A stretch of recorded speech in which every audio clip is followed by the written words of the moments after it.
ধন্যবাদ আপনাকে এবং আপনার দর্শকদের অনেক অনেক শুভেচ্ছা। এবার আর অভ্যুত্থান হবে না। এবার বিপ্লবী হবে। সেটা হবে গণমানুষের বিপ্লব। তার সিম্পটম আপনারা দেখতে পাচ্ছেন। যেভাবে আমার ভাবির পোলারা আন্দোলন করেছিল এই সরকার উচ্ছেদের জন্যে, যেভাবে চিঙ্গুমামেরা বলেছিল বিকল্প চাই, বিকল্প চাই। তারা এখন বিকল্প পেয়ে গেছে। এমন সরকার বিকল্প পেয়ে গেছে, এমন বিকল্প বিরোধী দল পেয়ে গেছে যে এখন মোটরসাইকেলের উপরে শুয়ে থাকতে হয় ২ লিটার তেলের জন্যে। আর আপনি এর আগেও ভিডিওতে দেখেছেন যে সরাসরি পেট্রোলের ইঞ্জিন নিয়ে বসে থাকতে হয় যে আমার ৫ লিটার তেল দাও। এরকম আমরা পেয়ে গেছি। তো এই অবস্থা থাকলে বিপ্লব হইতে কি ৫ বছর লাগবে? একটা দেশ ৫ বছর চলতে পারবে? যেখানে এই সরকার ইরান যুদ্ধটা আমরা যদিও আজকে যুদ্ধ নিয়ে আলোচনা করব না। ইরান যুদ্ধ যে শুরু হয়েছে ১ মাস হয়েই নেই, ঠিক ১ মাস কোন রকম পার হয়েছে। তাতেই আমাদের দেশে অভ্যুত্থান না, বিপ্লব হবে। আমার ধারণা এইভাবে যদি দেশ চলতে থাকে ১ থেকে ২ বছরের মধ্যে, আবারও বলতেছি, ওই আমার ভাবির পোলা তালিবর্ষ ও অন্তঃসায় হাতির মতো বলি কোট আন কোট। তো ইদানিং আবার লোকজন তো আমাদের মনে করে যে আমরা পড়ালেখা করি না, আমরা কিছু বুঝি না, আমাদের জ্ঞান বুদ্ধি কম, তাই ভাবির পোলাদেরই কপি করি। তখন তার বলতে পারবে না আমরা ছোটখাটো পণ্ডিত। আমাদের ভাবির পোলারা তো মহাপণ্ডিত। তাই কোট আন কোট বলি যে ১ থেকে ২ বছরের মধ্যে আমার ১ম এ ধারণা ছিল, সম্ভবত আপনার চ্যানেলেও বলেছিলাম বা অন্যান্য জায়গায় বলেছিলাম, যে সম্ভবত ৩ বছর টিকে থাকবে এই সরকার। আর যদি ভালোভাবে চালাইতে পারলে ৩ বছর টিকবে। তাহলে খারাপভাবে চালালে কি হবে? তো ধরে নেন সর্বোচ্চ ১ থেকে ২ বছর। এর মধ্যে দেশে একটা বিপ্লব হবে। এবং সেই বিপ্লবে এই সরকারের পতন ঘটবে। সেটাকেই উনি যদিও এটা, যিনি যে মন্ত্রী এই কথা বলেছেন, তিনি এটা বলে আসলে জামাত আর ভাবির পোলাদের একটু শান্ত করতে চেয়েছেন। তিনি এটা মনের থেকে বলেন নাই। কিন্তু এটা সত্য হয়ে যাবে। এই দেশে এইভাবে চলতে থাকলে, আবারও বলি কোট অ্যান্ড কোট, এইভাবে চলতে থাকলে, কারণ পেটে যদি ভাত না থাকে শ্বশুরবাড়িও ভালো লাগে না, মায়ের আঁচলও ভালো লাগে না। পেটে যদি ভাত না থাকে স্বামীর ঘরও ভালো লাগে না। খাস কথা বলে দেব। রংপুরে বলে না ভাতারের ঘরও ভালো লাগে না। পেটে যদি ভাত না থাকে শুনেন, পেটে দিলে পিঠে সয়। খাবারও দিবেন না, আবার উষ্টাবেন, পিঠে দিবেন, ওই বউ তো থাকবে না। আপনি জনগণকে তেল দিতে পারবেন না, বিদ্যুৎ দিতে পারবেন না, খাদ্যের দাম বেড়ে যাবে। সরকার বলেছে, এই সরকার আরেক মন্ত্রী বলেছেন, নামটা ভুলে গেছি এখন। এক একজন মন্ত্রী, অর্থমন্ত্রী সম্ভবত বলেছেন যে খাদ্যের দ্রব্যের দাম বাড়তে পারে। আপনি যদি অগ্রিম ঘোষণা দিয়ে বসেন, তো বাড়বেই। এমনিতেই বাড়বে। এই দেশের মানুষের যে মাশাআল্লাহ যে সুন্দর চরিত্র, সবগুলো তো ফেরেশতা। কারণ তৌহিদি জনতার দেশ। সব তো ফেরেশতা, এনে তো আর কোন শয়তান থাকে না। বাংলাদেশে কোন শয়তান থাকে না, সব তৌহিদি জনতা। সব আল্লাহর ফেরেশতারা এই দেশে থাকে। তো এই আল্লাহর ফেরেশতারা যে দেশে থাকে, সেই দেশে যদি আপনি ঘোষণা করেন, আল্লাহর ফেরেশতারা এরকমই থাকে যে রোজার দিনে সবকিছুর দাম বাড়ে। এরকম আল্লাহর ফেরেশতারা। তারপর টাটকাউলির দল এখন হইলো বিরোধী দল। টাটকাউলি, তাই না? মনে আছে তো আপনার টাটকাউলি, যে আমির হারামজাদা বলেছিল, ওই যে আমির হারামজাদারা বলেছে টাটকাউলি। যদিও একজন, আমরা শুনি যে এমপিদের দেখে সরকারি বাহিনীর লোকেরা বলে জঙ্গি এমপি যাইতেছে। যাই হোক, সেটা অন্য প্রসঙ্গ। তো সরকারের অর্থমন্ত্রী যদি বলে যে দেশের খাদ্যদ্রব্যের দাম বেড়ে যাবে, পণ্যের দাম বেড়ে যাবে, তাহলে সেই দেশ আপনি ঠেকাইতে পারবেন, বা এমনিতেই তো পারবে। আপনি ঠেকাইতে পারবেন। তো এরকম যদি, তারপরে সামনে আপনি রেল চলবে না, বিদ্যুৎ বন্ধ হয়ে যাবে, ডিজেলের অভাবে বাস বন্ধ হয়ে যাবে। আবার জ্বালানি তেলের কারণে আপনার পৃথিবীতে জ্বালানি অর্থাৎ শক্তি, জ্বালানি শক্তি সেটা যেটাই হোক, জ্বালানি শক্তি হচ্ছে আসল শক্তি। সেটা যদি আপনার না থাকে, সবকিছু ধসে পড়বে। সবকিছু ধসে পড়বে। তখন আপনার তো এই দেশে অভ্যুত্থান হতে বাধ্য। কারণ যতই এখন এরা জামাত প্রেমী হোক, বিএনপি প্রেমিক হোক, ভাবির পোলাদের প্রেমিক হোক, যত এরা ওই কি এবি পার্টি, সিবি পার্টি, জামাতের যে টিম, বি টিম, সি টিমের প্রীতি হোক, এই মৌলবী সাহেব যতই ফাল পারুক, কেন তখন আর কেউ খাবার পায়, যতই জান্নাতের লোভ দেখায় জাহান্নামের দুজকের ডর, মানুষ তো খাবার নিয়ে যাবে না, নিজের পেটেই ভাত থাকবে না। তো মাদ্রাসার এতিমখানায় কিভাবে টাকা ভাত খাবার নিয়ে যাবে? দিতে পারবে কেউ? পারবে না। তখন কি হবে? তখন বাধ্যই হবে, তখন বাধ্যই হবে এই দেশে বিপ্লব ঘটবে। যারা বিপ্লব ঘটানোর রাজনৈতিক দল যারা আছে, তারা তখন বিপ্লব ঘটালে জনগণ নীরব থাকবে। জনগণ নীরব থাকলে যারা বিপ্লব ঘটাবে, তাদের সামনে তো কেউ দাঁড়াবে না। প্রতিপক্ষ হয়ে আসবে না। যেমন আমি অন্তত ৪ টি জেলার বিএনপির খবর আমি জানি। সর্বশেষ ৪ টি জেলার খবর জানি। খোদ বিএনপিরাই বিএনপির উপর অসন্তুষ্ট। তার মধ্যে আমার নিজের জেলাও আছে, জামালপুর জেলাও আছে। খোদ বিএনপির লোকজন, খোদ বিএনপির লোকজন, এটা দায়িত্ব নিয়ে বললাম, আবারও বলতেছি, রিপিট করতেছি। বিএনপির লোকজন ইনক্লুডিং জামালপুর, বিএনপির লোকজন বিএনপির লোকের উপর ক্ষিপ্ত হয়ে যাচ্ছে। তারাই ক্ষিপ্ত হয়ে যাচ্ছে। কেন? কি কারণে? কারণ আপনি তো আয় নাই, চাঁদাবাজি যে করবেন, চাঁদাবাজি কয়বার করবেন ভাই? আপনার আপনার কাছ থেকে আমি দিনে কয়বার ছিনতাই করতে পারবো? মাসে কয়বার আপনার কাছে চাঁদা নিতে পারবো? আমি যত বড়ই মস্তান হয়ে থাকি। আর আপনার কামাই না থাকলে আপনি কই থেকে দিবেন? কামাই থাকতে হবে, রোজগার থাকতে হবে, কিন্তু কর্মসংস্থান নাই, ব্যবসা নাই, প্রতিষ্ঠা কোনো নতুন সম্ভাবনাও দেখতেছি না। আপনি দেখেন বিএনপি ক্ষমতায় আসার পরে একটা ঘোষণা দিতে পারে নাই যে অমুক বন্ধ কারখানাটা আমরা চালু করব, তমুক বন্ধ ফ্যাক্টরিটা আমরা চালু করব, বা নতুন একটা প্রকল্প হাতে নেব, বলার সাহস পেয়েছে? পারে নাই। বরং একটা বিএনপির এক মন্ত্রী বলে ফেলছে যে যা কিছু করেছে সব জিয়াউর রহমান করেছে, উন্নয়ন করেছে। এই গপ্প মানুষ খাবো?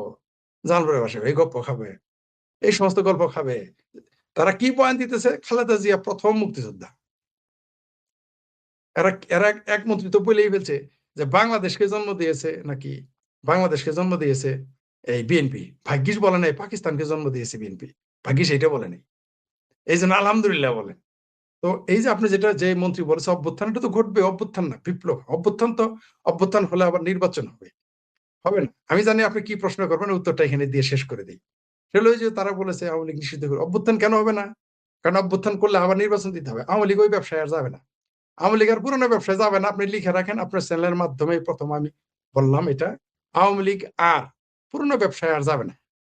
অনেকে আওয়ামী লীগের যাই বলেন যে আওয়ামী লীগ গিয়ে কেউ আমারে বলেছে আওয়ামী লীগ ক্ষমতায় যাওয়ার সাথে আবার মৌলবাদী শক্তির সাথে আপোস করবে, আমলার সাথে আপোস করবে, সবকিছুই নাকি আপোস করবে। আমার কেন যেন মনে হয় এবার আর আপোস-খাপোসের রাজনীতি আর চলবে না। কারণ আওয়ামী লীগের যারা সাধারণ কর্মী তারা যেভাবে নির্যাতিত, নিপীড়িত, আজকেও দেখলাম এই দেশে দেখেন বিনিয়োগ তো হচ্ছেই না। বরং আজকে একটা খবর একটু আগে পেলাম যে কোথায় যেন আমাকে একজন মেসেজ করেছে। কারণ চলে গিয়েছিল তো তাই আমি অত কিছু জানতে পারি নাই, দেখতে পারি নাই, ঠিক মনে নাই। হোয়াটসঅ্যাপে এক এক পলক দেখলাম যে আওয়ামী লীগের বাস, ওই এলাকায় যত আওয়ামী লীগের পরিবহন ব্যবসায়ী তাদের সকল বাস জ্বালিয়ে দিয়েছে। আপনি বলেন তো এই দেশের কি এর কি মেসেজ গেল? কি মেসেজ গেল? আমার কাছেও এখনো যত বিনিয়োগকারী আসে, আমি সবাইকে আমি ১ম এ চাই তারা বাংলাদেশে বিনিয়োগ করুক। কিন্তু এই সমস্ত নিউজ কি মেসেজ দেয়? কালকেও আমার কথায় একজন লোক কিছু টাকা বিনিয়োগ করেছে বাংলাদেশে। দেশপ্রেম, আমার দেশ তো আগে। আমার দেশ তো আগে, তাই না? আমি যতই রাগ করি, যতই ক্ষুব্ধ হই, আমার দেশ তো আগে।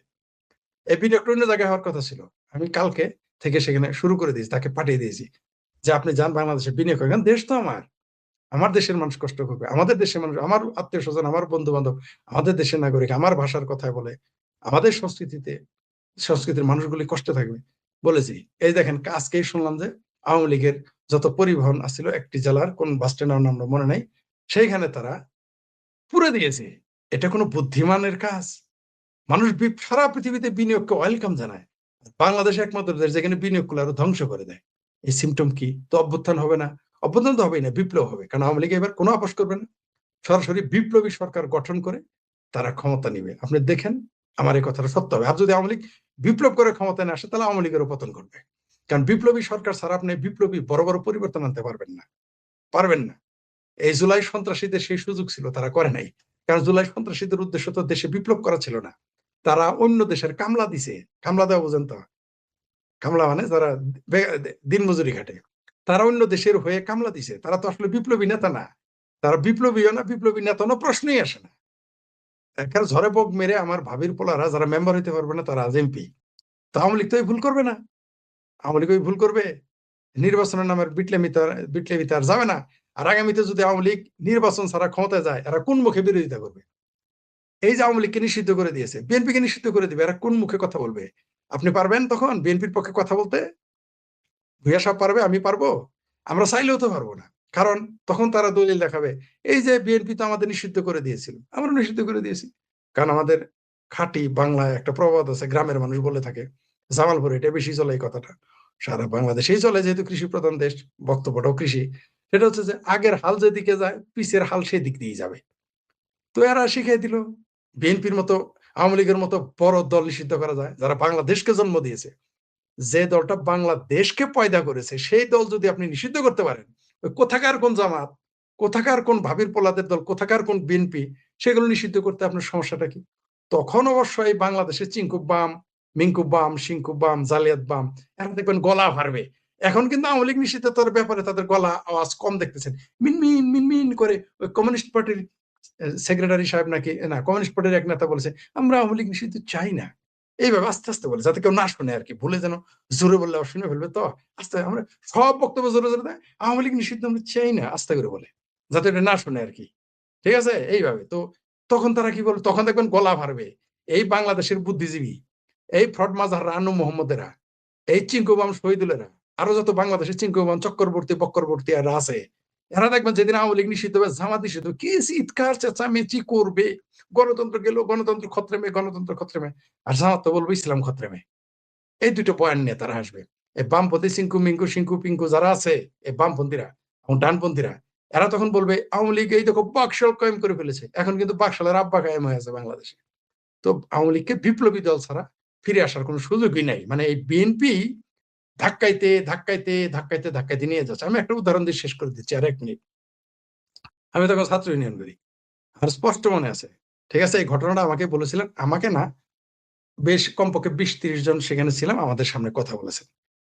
খালেদা জিয়াকে তিনি জিজ্ঞেস করেছিলেন, মঞ্জুরুল হাসান খান, তখন তিনি কমিউনিস্ট পার্টির সভাপতি।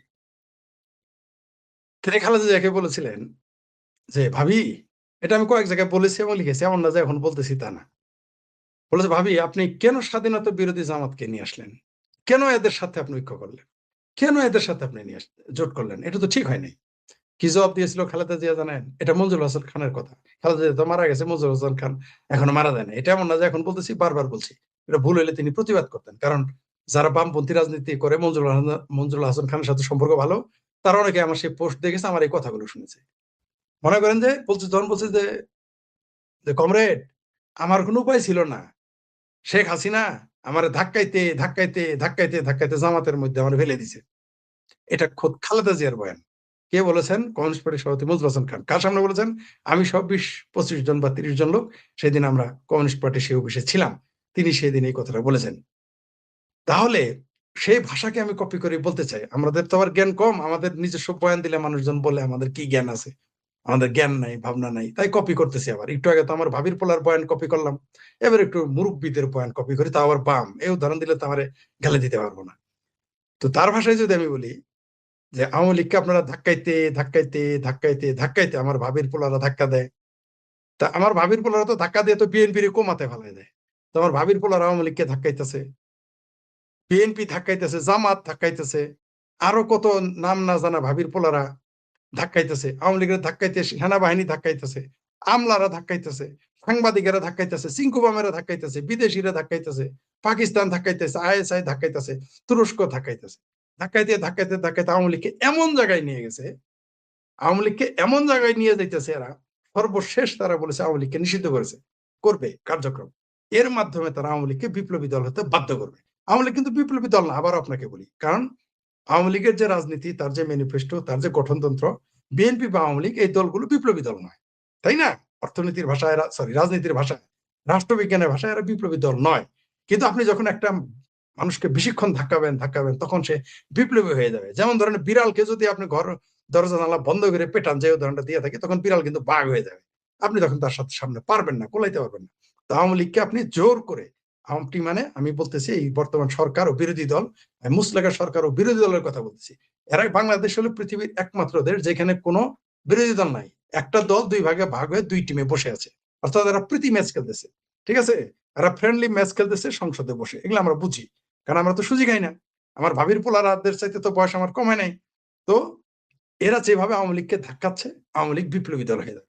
তখন আপনি টিকতে পারবেন না। কারণ আওয়ামী লীগের কিন্তু বহু মানুষ বাংলাদেশে আওয়ামী লীগ করে। সেটা আবার একটু বলি যে বিএনপিও কিন্তু তাই। বিএনপিও যদি কখনো বিপ্লবী দলে পরিণত হয়, কথার কথা, যদি আর সম্ভাবনা 1%, মানে ১০০ এর মধ্যে 1% ধরতে পারেন, যদি হয়। বিএনপিরও বিপ্লবী দল হইলে যেকোনো সরকার বিপদে পড়বে। তেমনি এই আওয়ামী লীগ যদি বিপ্লবী সরকার হয়, যার সম্ভাবনা আমি 90% দেখতেছি। যদি এভাবে চলতে থাকে, মাঝখানে যদি আবার অপশন দেয় আওয়ামী লীগকে স্বাভাবিকভাবে ফিরতে, সেটা আলাদা কথা।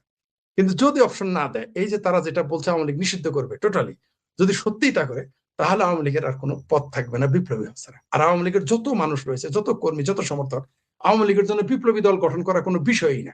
আওয়ামী লীগের যদি 64 জন ব্যক্তিকে দায়িত্ব দেয় আর 10 জনকে হাইকমান্ড বানায়, 10 জন কমান্ডিং এ থাকলে 64 জেলায় দায়িত্ব দেয়, বা ধরেন 560টা উপজেলা, 560টা উপজেলায় যদি 560 জনকে দায়িত্ব দেয়, অর্থাৎ 1000 জন যদি সরাসরি এই দেশে বিপ্লবের নেতৃত্ব দেয়, আপনি এই দলটাকে ঠেকায় রাখতে পারবেন না। কারণ আওয়ামী লীগের সেই সক্ষমতা, সেই সাংগঠনিক ক্ষমতা, সেই অর্থনৈতিক ক্ষমতা, সেই রাজনৈতিক ক্ষমতা, আন্তর্জাতিক ক্ষমতা তার আছে। আওয়ামী লীগ যদি বিপ্লবী, মাত্র 20% লোক বিপ্লবী হয়ে যায়, এই দেশের সেনাবাহিনী, পুলিশের আলাপ তো নাই। পুলিশের তো আমার ভাবির পোলারাই ভয় পায় না। এই দেশের সেনাবাহিনী পালায়, ব্যারাক থেকে একটাও বেরোবে না। আমি লিখিত দিতে পারি, 20% আওয়ামী লীগ যদি বিপ্লবী হয়ে যায়, সেনাবাহিনী জিন্দেগিতে ব্যারাক থেকে বেরোবে না। আর যদি 50% আওয়ামী লীগ বিপ্লবী হয়ে যায়, 50%ও না, 40% আওয়ামী লীগ বিপ্লবী হয়ে যায়, তাহলে এই দেশে বিপ্লবী সরকারই থাকবে 20 বছর, আপনি কিছুই করতে পারবেন না। এই কোনো দেশি বিদেশি কোনো শক্তি এদের কিছু করতে পারবে না। আর এটা করতেছে কারা? বাধ্য করতেছেন বিপ্লবী সরকার হতে। তো বিপ্লবী সরকার হলে লাভও হতে পারে, ক্ষতি হতে পারে। যদি ভালো হয়, লাভ হয়, ধরেন আওয়ামী লীগ বা কোনো দল, বাংলাদেশের যে কোনো বড় দলগুলো বিপ্লবী সরকারে পরিণত হলে বা বিপ্লবী সরকার আসলে জনগণের হয় খুব লাভ হবে, না হলে দেশের লাভ হবে, জনগণের লাভ হয়, না হয় খুব ক্ষতি হবে। সেটা আমরা জানি না। আওয়ামী লীগ যদি বিপ্লবী, তবে আমার মনে হয় আওয়ামী লীগ যদি বিপ্লবী সরকার হিসেবে আসে, শেখ হাসিনার নেতৃত্বে, আওয়ামী লীগের নেতৃত্বে মুক্তিযুদ্ধের পক্ষের মানুষগুলো যদি বিপ্লবী সরকার গঠন করে, তাহলে আমার মনে হয় দেশের জন্য ভালো হওয়ার সম্ভাবনা বেশি। আমি বলছি না যে 100% হবে, কিন্তু খুবই বেশি। এই দেশে আওয়ামী লীগের নেতৃত্বে মুক্তিযুদ্ধের পক্ষের সকল শক্তি যদি বিপ্লবী সরকার গঠন করে, আমার মনে হয় বর্তমান তথাকথিত এই মুসলেকা সরকার এবং মুসলেকা বিরোধী দল তারা আওয়ামী লীগকে ওই দিকে নিচ্ছে। জি, ধন্যবাদ। আজকে বাংলাদেশে ইউনূসের আপনার ইয়েটা কি, ইমেজটা কি? সারা বাংলাদেশ জেনে গেছে না ইউনূস কত বড় একটা নরপিশাচ। এই ইউনূসের দেয়া নিষেধাজ্ঞা, এটার তো প্রথম কথা তো ইউনূসেরই কোনো বৈধতা নাই, এমনকি সেই ধারাবাহিকতায় তারেক রহমানের সরকারেরও কিন্তু কোনো বৈধতা নাই। আবার তারেক রহমানের সরকার যে রাজনৈতিক প্রক্রিয়ার অংশগ্রহণ করে দীর্ঘস্থায়ী তার দলের স্বার্থ টেকসই করবেন, সেই প্রজ্ঞা তারেক রহমানের নাই। তারেক রহমানের দলের দুই একজনের মধ্যে থাকলেও থাকতে পারে, কিন্তু আমরা ওদের কারো বডি ল্যাঙ্গুয়েজে সেটা দেখি না। কিভাবে দেখব বলেন তো বাড়ি ভাই? যদি বিএনপির মতো দলের আপনার সর্বোচ্চ তাদের বুদ্ধিবৃত্তিক বুদ্ধিদাতা বুদ্ধিজীবী হয় মির্জা ফখরুল আলমগীরের জামাই ফাহাম আব্দুস সালাম, কিংবা আরেকটা ছেলে আছে, আপনারা খেয়াল করেছেন কিনা, রেজাউল করিম রনি, এই ধরনের কূপমণ্ডুক আপনার অর্ধজঙ্গি পূর্ণ জঙ্গিরা যদি বিএনপির মতো একটা দলের যেখানে যথেষ্ট জনসমর্থন আছে, তাদের যদি বুদ্ধিবৃত্তিকতায় এই ধরনের আপনার এই নাদান অর্বাচীনরা যদি তাদের বুদ্ধিজীবী হয়, তাহলে সেই বিএনপির বুদ্ধিটা আসবে কোথা থেকে? তাদের প্রজ্ঞাটা কোথা থেকে আসবে? আপনি দেখবেন আজকে আমরা আওয়ামী লীগের আপনার ল্যাক অফ ইফিসিয়েন্সি নিয়ে অনেক কথা বলেছি, কিন্তু আজকে কিন্তু এটা পরিষ্কার, বাংলাদেশে এখন পর্যন্ত আওয়ামী লীগই সেরা, ওই ওবায়দুল কাদেরই সেরা, হাসান মাহমুদই সেরা। যতই আমরা কথা বলি, বিএনপির সরকারে আমি এখন পর্যন্ত এমন একটা মন্ত্রী দেখলাম না। ওবায়দুল কাদের তো মন্ত্রী হিসাবে অনেক যোগ্য, ওনার মন্ত্রণালয় থেকে তো সবচেয়ে, এই যে আমরা যাদের কথা বলে বলে যাদেরকে গালাগাল করেছি, সে হাসান মাহমুদের সমান যোগ্য কোনো মন্ত্রী কিন্তু এই তারেক রহমানের মন্ত্রিসভায় নাই। ডক্টর মোমেনের আপনার যে জ্ঞান, সেইটা বিএনপির এই পুরো মন্ত্রিসভার সবগুলা মানুষের জ্ঞান যোগ করলে এক হবে না। এই অবস্থায় বাংলাদেশের মানুষ ওই যেভাবে সবাই ভাবে যে ইরানে যুদ্ধে জিতে যাচ্ছে, এই স্বপ্নেই আপনার পড়ে থাকবে, এবং বাংলাদেশের মানুষ এর মধ্যে ক্ষতিগ্রস্ত হচ্ছে। কিন্তু এই অনুভবগুলা যখন একসাথে আসবে, আপনার মানুষ কিভাবে ক্ষতিগ্রস্ত হলো, তার দেশ কোথায় চলে গেল, এই সবগুলা কিন্তু অচিরে ব্যাকফায়ার করবে। এবং সেই যেই আপনার পুনরুত্থান হবে রাজনীতির, সেখান দিয়ে আওয়ামী লীগ দেখবেন যে চোখের পলকে বাংলাদেশের রাষ্ট্র ক্ষমতায় চলে এসে প্রধানমন্ত্রী শেখ হাসিনা। এইটা কিন্তু এখন অটোমেটিক হয়ে যাচ্ছে। এবং আমি যেটা আগেই বলেছি যে যেই হারে যেই পথে আপনার ইউনূস গেছে, সেই পথে তারেক রহমান যাবে। এবং আমি দেখবেন আমার কথার মধ্যে আমি কিন্তু কোনো ভবিষ্যৎবাণী করি না, আমি একটাই কনসিস্টেন্ট কথা বলেছি যে বাংলাদেশের অর্থনৈতিক সমৃদ্ধি আনার জন্য আওয়ামী লীগের এবং এই মুহূর্তে শেখ হাসিনার কোনো বিকল্প বাংলাদেশের মানুষের কাছে নাই। যত তারা বিএনপিকে দিয়ে প্র্যাকটিস করবে, আপনার ইউনূসকে দিয়ে প্র্যাকটিস করবে, তাদের মূল ভাইটাল ফোর্স যেটা রাষ্ট্রের অর্থনীতি, সেটা কিন্তু দিন দিন আপনার শুকিয়ে যাবে, অর্থাৎ রক্ত শুকিয়ে যাচ্ছে। বাঙালি কিন্তু টের পেতে শুরু করেছে এবং দুর্ভিক্ষ হানা দিতে পারে। কে এই জায়গা থেকে কে সাহস করবে এখান থেকে বাংলাদেশকে উদ্ধার করতে? শেখ হাসিনা ছাড়া তো আর কাউকে দেখি না। বাকি যারা সাহস করবে ওগুলো চুরি ডাকাতি করতে আসবে, যেভাবে ইউনূস এসেছিল। ইরান যুদ্ধ অবশ্যই ক্ষতিগ্রস্ত করবে দীর্ঘমেয়াদে, কিন্তু এখন পর্যন্ত কোনো ক্ষতি করে নাই। এখন পর্যন্ত আমরা যে পেট্রোল পাম্পের লাইন দেখতেছি, এটা হলো বিএনপি সরকারের ব্যর্থতা, তাদের ম্যানেজমেন্টের ব্যর্থতা, তাদের আপনার ইনএফিসিয়েন্সি। এখনই ওই ওই তেলের টাঙ্কিতে টান পড়ে নাই, কিন্তু বিষয়টা হলো এরা আগাম ভয় পেয়ে গেছে। কিন্তু যুদ্ধ যদি দীর্ঘস্থায়ী হয়, হরমুজ প্রণালী যদি বন্ধ থাকে, তখন তো আপনার ক্ষতিগ্রস্ত হবেই। এই 2 দিন আগেই তো কয়েকটা জায়গায় লেখালেখি হইলো যে সবার আগে ক্ষতিগ্রস্ত হবে, বিশেষ করে জ্বালানি তেলের নিরিখে চিন্তা করলে বাংলাদেশ। এবং সেইখান থেকে এই ধরনের কোনো সমস্যা যদি সত্যি সত্যি হয়, সেই ধরনের সমস্যা মোকাবেলার করার মতো আপনার কলিজা গুদ্দা তো এই বিএনপির তারেক রহমানের নাই। আপনারা কি দেখেন নাই এই প্রধানমন্ত্রী খালেদা জিয়া কি বলেছিলেন? বলেন নাই যে উনি এই যে পদ্মা ব্রিজ হবে আপনার বাঁশ আর কাঠ দিয়ে, সেখান দিয়ে আপনারাও যাবেন না, আমিও যাব না, ওটা ভেঙে পড়বে। হ্যাঁ, আপনি কি মনে করেন তারেক রহমানের চেয়ে তো বেগম খালেদা জিয়া অনেক বেশি প্রজ্ঞাবান ছিলেন, অনেক বেশি সাহসী ছিলেন? তো সেই মায়েরই তো সন্তান জনাব তারেক রহমান। একটা দ্বিতীয় পদ্মা সেতু বানিয়ে দেখিয়ে দিলে তো আমরা বুঝবো যে না, তারেক রহমানের অন্তত একটা যোগ্যতা আছে কিছু করার।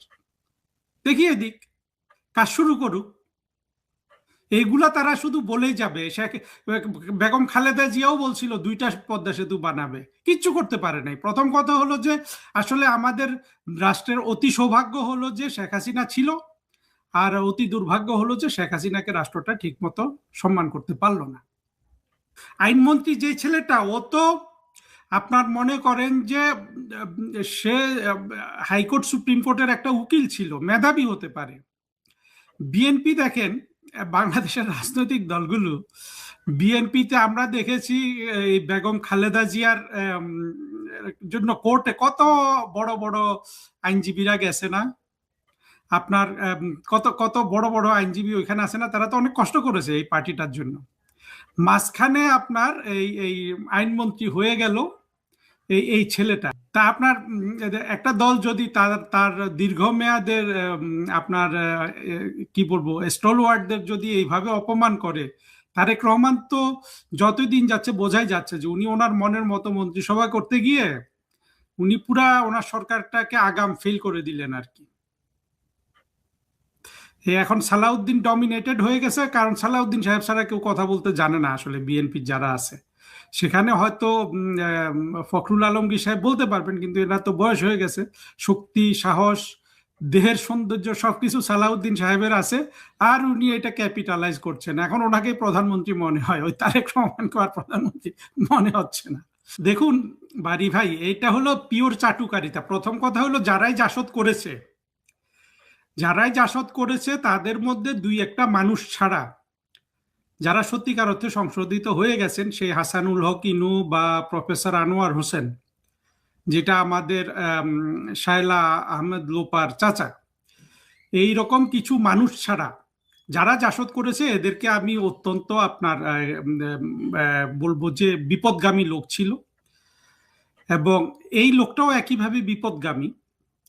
এখন সে কোনো কিছু পেল না, সে অবশ্যই কি একটা পেয়েছে, ওই যে আপনার যেখানে সাধারণত সরকাররা জয়েন্ট সেক্রেটারিদের বসায় ওই ওই ওই ইয়ে হিসাবে, সিটি কর্পোরেশনের কি বলে এটাকে আপনার হোয়াটএভার, এখন পর্যন্ত তো পায় নাই। ওগুলো যাতে ঠিক থাকে, মেয়র যাতে হতে পারে, তার জন্য আপনার চাটুকারিতা করছে। এবং এদের এই জিনিসগুলাকে আপনার সে যে বলছে জামাত আর আওয়ামী লীগ, এই কথাগুলোর আসলে কোনো গুরুত্ব নাই। এগুলাকে সবাই জানে, মানে বিএনপির লোকজনও জানে যে এগুলো আসলে গুরুত্বহীন কথাবার্তা। এখন চাটুকারিতায় অনেক স্মার্ট লোক থাকে, কেউ আনস্মার্ট লোক থাকে। এই লোকটা চাটুকারিতা অত দক্ষ না, ফলে তার আপনার চাটুকারিতার যে বিষয় সে চয়েস করেছে এইটা অত্যন্ত নিম্নমানের হয়ে গেছে। দেখুন এই জুনায়েদ সাকি ছেলেটা বাংলাদেশের রাজনীতিতে একেবারে একটা নিকৃষ্ট শ্রেণীর ক্যান্সার হিসাবে আবির্ভূত হয়েছিল। এই যখন এখন মন্ত্রী হয়ে টাকা পয়সার সন্ধান পেয়ে গেছে, যার জন্যই কিন্তু ওদের এসব রাজনীতি করা, দল করা। তো এখন কি আর দল করবে? ও তো মানে ওইটা ধরে রাখতে পারছে না, ও তো টাকা চুরিতেই এখন ব্যস্ত। এই ধরনের আপনার এই ছেলে মেয়েগুলোকে এদেরকে ভবিষ্যতে যথাসময়ে এদেরকে সঠিক ট্রিটমেন্ট দিতে হবে। তবে এদেরকে নিয়ে এখন আর আমাদের সময় নষ্ট করে লাভ নাই। এরা অলরেডি কিন্তু আপনার 24-এর জঙ্গি উত্থান ব্যর্থ হওয়ার সাথে সাথে এই আন্দালিব পার্থ বলেন, জুনায়েদ সাকি, কিংবা ওই যে আপনার বিকাশ নূর, অত্যন্ত নিকৃষ্ট মানের একটা খাটাস মুসা শমশেরের ছেলে ববি হাজ্জাজ, এগুলো অলরেডি ইতিহাসের আস্তাকুড়ে চলে গেছে। এগুলোর আর কোনো উত্থান আপনি দেখবেন না। বাংলাদেশে জামাতে ইসলামী তার শ্রেষ্ঠ শৌর্যবীর্যের সময় এখন কাটাচ্ছে, এইখান থেকে আপনি তাদের আর 1 ইঞ্চি কোনো উন্নতি দেখবেন না। কিন্তু এদের পরিণতিটা হবে হলো বাংলাদেশের রাজনীতি এবং অর্থনীতি থেকে এরা হারিয়ে যাবে। আওয়ামী লীগ ক্ষমতায় আসলে এই অতি গুরুত্বপূর্ণ কাজটা করতে এখন বাধ্য হবে। এখন এমন নয় যে এটা আর অপশনের মধ্যে নাই, এটা এখন আপনার একটা ম্যান্ডেটরি একটা একটা একটা একটা একটা পবিত্র দায়িত্ব হিসাবে প্রধানমন্ত্রী শেখ হাসিনার কাঁধে চেপে বসেছে। উনি হয়তো কাজটা পছন্দ করবেন না, কারণ বঙ্গবন্ধু থেকে শেখ হাসিনা আমরা যদি তাদেরকে বিশ্লেষণ করে দেখি, তারা সব সময় চেয়েছিলেন যে মুক্তিযুদ্ধে যেই যেই যেই যেই শক্তিটা পরাজিত হয়ে গেছিল তারা বাংলাদেশে থাকুক, বসবাস করুক। কিন্তু দেখা গেছে যে এরা ততটুকুতে সন্তুষ্ট না। এরা দেশটাকে আপনার দখল করবে, পাকিস্তানকে পুনরুজ্জীবিত করবে, এবং এটার জন্য ওরা একটা মাত্র অস্ত্র ব্যবহার করে, সেইটা হলো ভারতের সাথে আপনার যে কোনো ধরনের সহযোগিতা যদি আওয়ামী লীগ করে সেটা হয়ে গেল দেশ বিক্রি। আর ওরা এসে যদি সত্যিকারের দেশও বিক্রি করে দেয় তখন কিন্তু বাংলাদেশের মানুষ কিছু বলে না। এই যে বাংলাদেশের মানুষের আপনার আমেরিকার কাছে বিক্রিটাকে নিয়ে কেউ কিছু বলে না, কিন্তু সোভিয়েত হচ্ছে ভারত।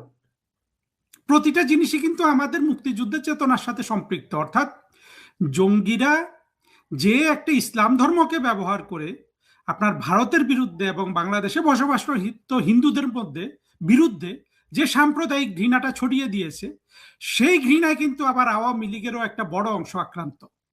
অর্থাৎ আমি 2-1 দিন আগে একজনের সাথে এই ভারতের কাছে বাংলাদেশ বিক্রি নিয়ে তর্ক করছিলাম, কিন্তু আমি অত্যন্ত বিরক্ত হচ্ছিলাম। কারণ হলো যে যেই তর্কটা ওরা করে এটা কিন্তু আপনার বাস্তবতার কোনো নিরিখে আপনি কোনো কিছু প্রমাণ করতে পারবে না। আমাদের কাজ হলো প্রথম সুযোগেই এই যে একটা ন্যারেটিভ ওরা দাঁড় করিয়েছে যে ভারতের সাথে সহযোগিতা করা বা ভারতের সাথে স্বাভাবিক সম্পর্ক রাখা, আওয়ামী লীগ যদি সেটা করে এটা ভারতের কাছে বাংলাদেশ বিক্রি, বাংলাদেশের সার্বভৌমত্ব দিল্লির কাছে বিক্রি, এই ন্যারেটিভটাকে জনে জনে জনে জনে আপনার খণ্ডন করে এইটা বাংলাদেশের বুক থেকে কবর দিয়ে দেয়া, এইটা হলো বাংলাদেশের মুক্তিযুদ্ধের পক্ষের শক্তির জন্য একমাত্র এবং প্রধান প্রধান যদি আপনার রাজনৈতিক এজেন্ডাগুলো থাকে, পদ্মা ব্রিজ বানানো, নো মোর এনিমোর এজেন্ডা, আপনার এই এজেন্ডাটা যদি এইটাই এজেন্ডা যে বাংলাদেশে স্বাধীনতা যুদ্ধের মুক্তিযুদ্ধের পক্ষের শক্তি ভারতের সাথে সম্পর্ক রক্ষা করলে এইটাকে যে দেশ বিক্রি হিসাবে মানুষের যে মগজ ধোলাই করে ফেলেছে, এই প্রতিটা মগজকে আপনার একেবারে সাবানের পানি দিয়ে ধুয়ে পরিশুদ্ধ করা, এইটাই হলো এই বাংলাদেশের মুক্তিযুদ্ধের পক্ষের শক্তির প্রথম এবং প্রধান রাজনৈতিক এজেন্ডা, এবং এটাতে হাত দিতেই হবে। এই মগজ ধোলাইয়ের মাধ্যমে ওরা বাংলাদেশের যেই পরিমাণ ক্ষতি করেছে, আজকে যে বাংলাদেশের আপনার এত ক্ষতি হয়ে যাচ্ছে, মানুষ এত বড় দুর্দশায় পড়েও মানুষ কোনো কিছু বলছে না, সবকিছুর মূলে কিন্তু ওদের ওই এজেন্ডাটা বাস্তবায়নের সাফল্য, যে ভারতের সাথে মুক্তিযুদ্ধের যে সম্পর্ক, ঐতিহাসিক সম্পর্ক, সেইটাকে আপনার ভারতের কাছে দেশ বিক্রি হিসাবে সকল শ্রেণীর মানুষের কাছে খাওয়াই ফেলতে পারার যে সাফল্য, সেই সাফল্যটা, যার কারণে বাংলাদেশের সব ধরনের আজকের অধঃপতন। এই জায়গা থেকে বের হতে হলে প্রতিটা মগজকে কিন্তু ধুয়ে ওই জায়গা থেকে, ওইটা কিন্তু ওদের বিশাল সাফল্য, এবং এটার উপর যথেষ্ট আমাদের রিসোর্স, মেধা, প্রজ্ঞা আপনার খরচ করে এই জায়গা থেকে বাংলাদেশের মানুষকে, নিরীহ মানুষগুলোকে বের করে নিয়ে আসতে হবে। আমরা যেটা হয়তো ভেবেছিলাম যে 4 বছর 5 বছর লাগবে প্রধানমন্ত্রী শেখ হাসিনাকে চিনতে, সেইটা কিন্তু 2 বছরের মাথায় হয়ে গেছে। আপনি বলেন এটা কি আমাদের জন্য, মানে আমরা কিছু না করো, এটা কিন্তু প্রধানমন্ত্রী শেখ হাসিনার জন্য, আওয়ামী লীগের জন্য এটা কিন্তু একটা বিশাল সাফল্য। এই দিকটা, এই এই এই সাফল্যটা চিন্তা করে, এটাকে ভালো করে অবজার্ভ করে আমি আওয়ামী লীগের যারা অনলাইনে কাজ টাজ করছে, করছে, সবাইকে আহ্বান জানাবো, নিজেদের মধ্যে কাদা ছোড়াছুড়ি করবেন না। এখনই যদি এত কাদা ছোড়েন তাহলে ক্ষমতায় যখন আওয়ামী লীগ বসবে তখন কাদা পাবেন কোথায়? তখন তো খুনাখুনিতে লিপ্ত হবেন। হ্যাঁ, এটা করার দরকার নাই।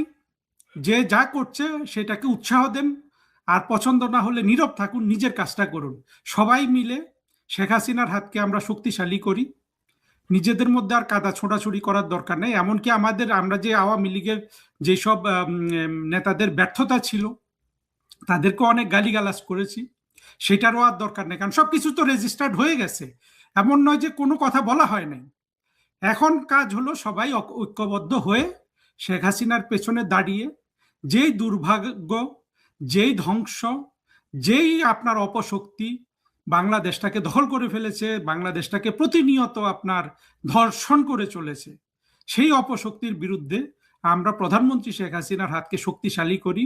ঐক্যবদ্ধভাবে আমরা আমাদের মেধা প্রজ্ঞা এখন ওই কাজে ব্যয় করেন যে কিভাবে, আমি যেটা বললাম যে বাংলাদেশে একটা মাত্র ন্যারেটিভ রচনা করে স্বাধীনতা বিরোধীরা যে মুক্তিযুদ্ধের পক্ষের সাথে আপনার ভারতের যে ঐতিহাসিক সম্পর্ক, আমি ভারতকে এখানে কোনোভাবেই বেশি ক্রেডিট দিব না, ভারত তো অনেক ভুল করেছে। ভারত যেমন তারেক রহমানের সাথে যেসব সম্পর্ক করছে এগুলো সব তাদের রাজনৈতিক ভুল, কিন্তু আমরা আমাদের স্বার্থে এই জঙ্গিদের এই আপনার মগজ ধোলাই করার এই অস্ত্রটাকে আমরা নির্বিষ করে দিব। যাদের মগজ ধোলাই হয়েছে তাদের মগজকে আমরা কিন্তু আবার একেবারে সাবান দিয়ে পরিষ্কার করব। এই কাজটা কিভাবে করা যায় সেটা আওয়ামী লীগের কর্ণধারদের আমি চিন্তা করতে বলবো। আওয়ামী লীগের পক্ষে যারা অনলাইনে অফলাইনে, অনলাইনের যুদ্ধটাই তো বড়, কারণ হলো যে অনলাইন রাস্তায় নামতে হয় না, অনলাইন ঠিক মতো করলেই কিন্তু সাফল্য আসবে। সেইটা করেন, নিজেদের মধ্যে মারামারি করার দরকার নাই, একজন আরেকজনকে অ্যাপ্রিসিয়েট করেন অন্তত সম্মুখে এসে, যাতে আপনার বৃহত্তর লক্ষ্য তো একটাই সবার, এতে তো কোনো সন্দেহ নাই যে সবার লক্ষ্য একটাই, দেশটা সঠিক পথে আসুক, দেশের প্রধানমন্ত্রী শেখ হাসিনার হাতে দেশটা ফিরে আসুক, এই দেশের মানুষের নিরাপত্তা, অর্থনৈতিক উন্নতি এগুলা আপনার আবার ফিরে আসুক। তো এটা যদি আমাদের লক্ষ্য হয়, আমরা ক্ষুদ্র ক্ষুদ্র এই যে আমাদের যে ইগো, আমাদের যে ছোটখাটো আপনার জেলাসি বা আমাদের যে আপনার এই যে মায়োপিক হিংসা বিদ্বেষ, এগুলাকে আমরা বাদ দিয়ে সবাই শেখ হাসিনার পেছনে দাঁড়াই। কারণ হলো শেখ হাসিনা মানেই হলো এই বাংলাদেশের মুক্তি, যেই মুক্তি বাংলাদেশ হারিয়েছে 2024 সালের 5 আগস্ট।